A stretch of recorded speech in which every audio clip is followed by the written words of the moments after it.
pessoal, tudo bem? Vamos a mais uma isomeria. Nós vimos a isomeria plana, né? O que era mesmo isomeria plana? Quando eu tinha, por exemplo, duas fórmulas estruturais, que a gente chama de fórmula estrutural plana, por exemplo, aqui ó, o etanol, que é o álcool etílico, e por exemplo, o éter, metoximetano. O que cada um desses compostos tem em comum? A mesma fórmula molecular. Ambos possuem, vejam só, 2 carbonos, 6 hidrogênios e 1 oxigênio. Aí eu dizia o quê? Que eles eram isômeros. O que é ser isômero? Iso é igual e mero é medida, mesmas medidas. Só que assim, com 2 carbonos, 6 hidrogênios e 1 oxigênio, eu consigo produzir um álcool, mas eu consigo também produzir um éter. Aliás, o álcool desidratado é que vira o éter. Eu mostrei isso para vocês na aula sobre éter, né? Naquela reação de desidratação alcoólica. O contrário também é verdadeiro, né? Eu posso hidratar o éter e ele pode se transformar em álcool. Esses isômeros, eu falava que eram isômeros planos, onde através da fórmula estrutural plana eu diferencio os compostos, né? Então na isomeria plana eu sempre trabalho com pares, analisando cada duas fórmulas ou mais. Tá? Aí depois, na aula passada, eu mostrei para vocês o segundo caso de isomeria, que era aquela isomeria chamada isomeria geométrica, que gerava lá o composto cis e o trans, que eu falava assim para vocês, ó, primeira coisa que eu tenho que ter na fórmula, uma dupla ligação, aí eu tenho que ter ligantes, que a gente chamava de R's, 1, 2, diferentes entre si. Você lembra disso? Então, ó, nós tínhamos que ter para esse carbono ligações, elementos diferentes ligados a ele, e a mesma coisa para esse carbono, elementos diferentes. Quando nós tínhamos essa condição, só que precisava haver uma igualdade entre os opostos. Por exemplo, aqui eu tenho ó, hidrogênio é igual a hidrogênio. Então, o ligante de um precisa aparecer lá no outro também, pelo menos uma vez. Tá? Quando eu tinha isso, nesse formato, por exemplo, que eu montei uma molécula do tipo trans, onde os iguais estão em lados opostos. E eu podia montar essa molécula assim também, ó. Vou fixar o lado esquerdo e agora eu vou girar isso daqui, ó. O hidrogênio vai lá para cima e o CH3 desce. Nesse formato eu tinha uma molécula do tipo cis, né? Esses dois compostos, eles têm a mesma nomenclatura. Se eu fosse dar nome às duas moléculas, eu a chamaria assim, ó, 2-cloro, but, 2-eno. Tanto uma quanto outra. Mesma substância química, só que, pelo fato de um carbono, no caso esse carbono aqui, ter feito esse giro, as características, as propriedades físicas, químicas desses compostos são diferentes. Disse a vocês, por exemplo, a molécula trans é apolar, a molécula cis é polar. Isso faz com que ponto de ebulição, ponto de fusão sejam diferentes, solubilidade, então caracteriza propriedades diferentes o giro na molécula. Esse era o caso de isomeria geométrica, cis-trans. E hoje eu quero mostrar para vocês o terceiro caso de isomeria, que é a isomeria óptica. Óptica é o ramo da física que estuda luz e ótica é a loja de óculos, tá? Então, isomeria óptica. Bom, mostrei para vocês as condições fundamentais para a gente ter isômero plano e isômero geométrico. Agora, eu preciso falar para vocês o que é fundamental para existir a isomeria chamada óptica. Eu preciso ter aqui um carbono que a gente chama de carbono quiral, ou também chamado de assimétrico. Bom, o que é carbono quiral ou assimétrico? O que significa assimetria? Por exemplo, eu vou falar assim para vocês, olha, o meu rosto é assimétrico. Aí você vai falar, por quê? Pelo seguinte, até os 18 anos, após a adolescência, assim, 15, sei lá, antes, o meu dente canino desse lado aqui nasceu aqui em cima. Tá? Lá a gente chamava antigamente encavalado o dente. Nasceu aqui em cima.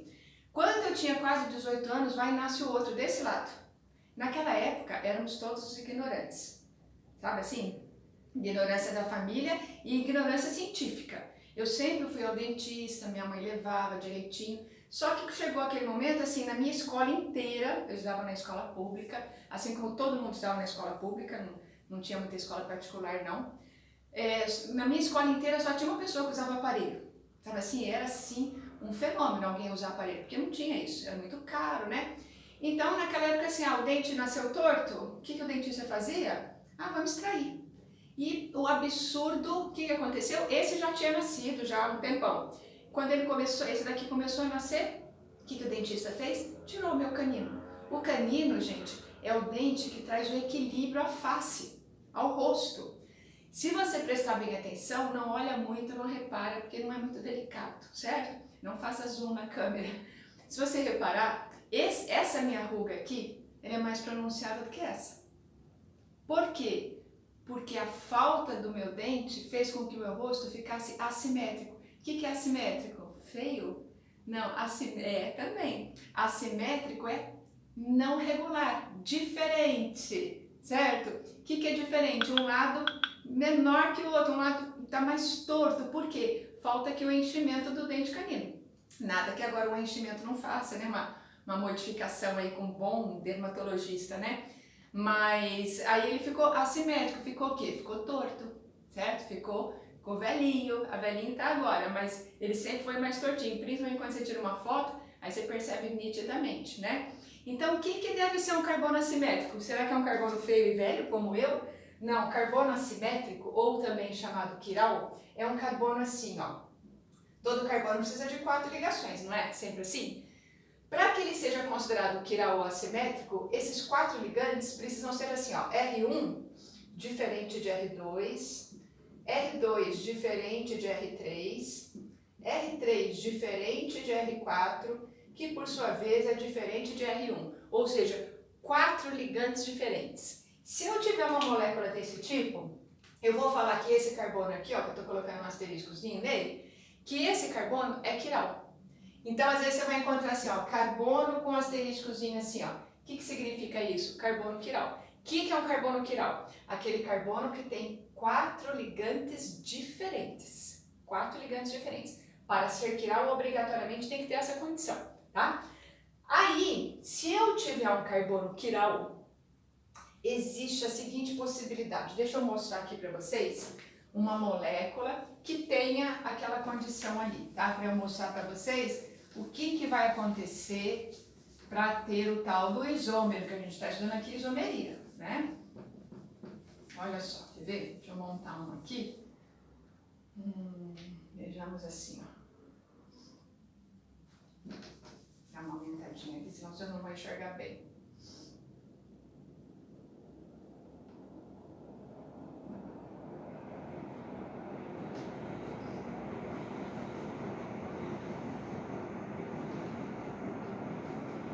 Olha só, eu falo assim para vocês, ó. É dada essa molécula. Bom, primeira coisa, vamos analisar aqui essa molécula e vamos dar nome para ele. Primeira coisa que a gente tem que observar no geralzão, que grupo funcional nós temos? O que a gente tem de diferente aqui? É um cloro, ou seja, um haleto orgânico. Sendo assim, eu vou fazer o seguinte, quer ver? Vou ter que dar uma mudadinha aqui, gente, senão vai ficar maior do que eu quero. Vou trazer para cá o CH3. E vou deixar o hidrogênio lá em cima, que vai ficar melhor a nomenclatura. Vou fazer o seguinte, ó, vou começar a numerar aqui, ó, carbono 1, 2, 3 e 4, tá? Eu falo assim, que esse composto é o composto chamado 2-clorobutano. Tá? Então, 4 carbonos, um dos carbonos recebeu um halogênio, um elemento da família 7, que é um haleto orgânico. Aí eu falo assim para você, será que nesta molécula do 2-clorobutano, eu tenho carbono quiral ou assimétrico? Aí você vai falar, bom, para ser quiral ou assimétrico, eu preciso ter um carbono que tenha ao redor dele só coisas diferentes. Vejamos, o primeiro carbono, a gente tem que olhar carbono por carbono, tá? Esse primeiro carbono é quiral? Você vai falar para mim, não, ó, porque ele tem ligado a ele 3 vezes o hidrogênio. Hidrogênio é igual a hidrogênio, que é igual a hidrogênio. Então esse não é quiral. O segundo carbono, esse é, gente. Vou colocar asterisco para ele. Por que ele é?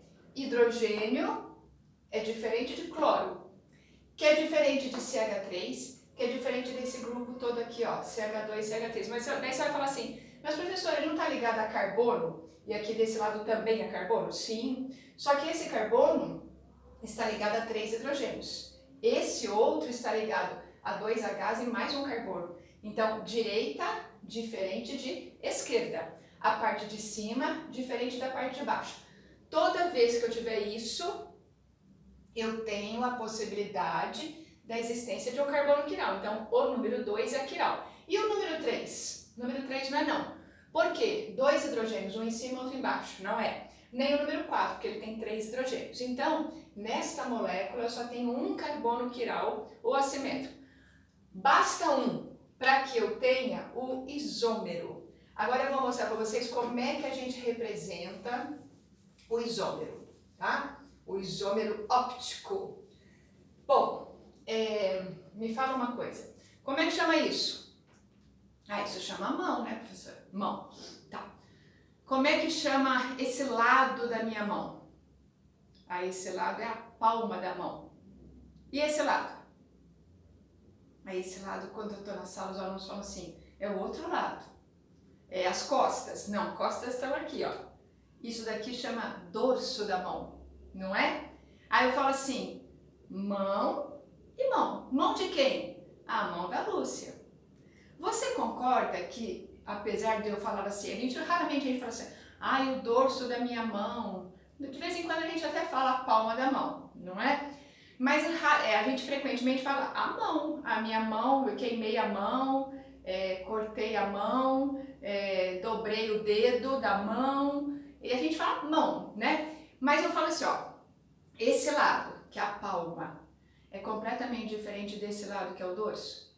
Diferente em quê? Cor diferente, textura dos dois lados diferentes, cor de pele, tipo de pele, unha aqui, graças a Deus não tem unha aqui, senão tem que fazer a unha, fica, vira, faz a unha, nossa, ia ser um horror, né? Unha, aqui você vê mais pelinhos, aqui a gente tem menos, ou seja, é mão, mas com lados completamente diferentes, com características completamente diferentes, mas é mão.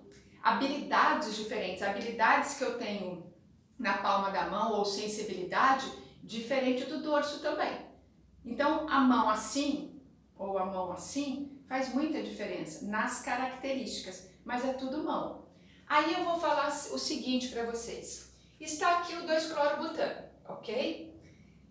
Pelo fato de no 2-clorobutano existir um carbono quiral, pode ser que aconteça o seguinte, eu posso ter o 2-clorobutano representado assim, ou esse carbono ele pode fazer isso, ó, dorso ele vira palma. Aí eu represento ele assim, quer ver, ó?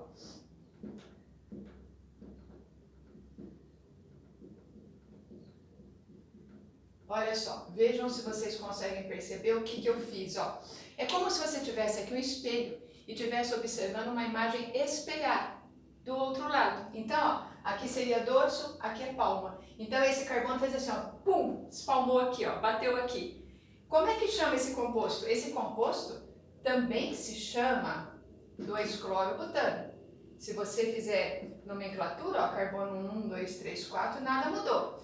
Só que eu não posso dizer que eles servem para a mesma coisa. Vocês falam, nossa professora, mas que frescura, só pelo fato de ter girado, tipo cis e o trans, que um carbono gira e dá a molécula cis ou trans, aqui também. Aí, pelo fato de existir o quiral, existe a possibilidade do carbono se manter assim ou a molécula girar. E aí, quando há esse giro, mudam as características do produto.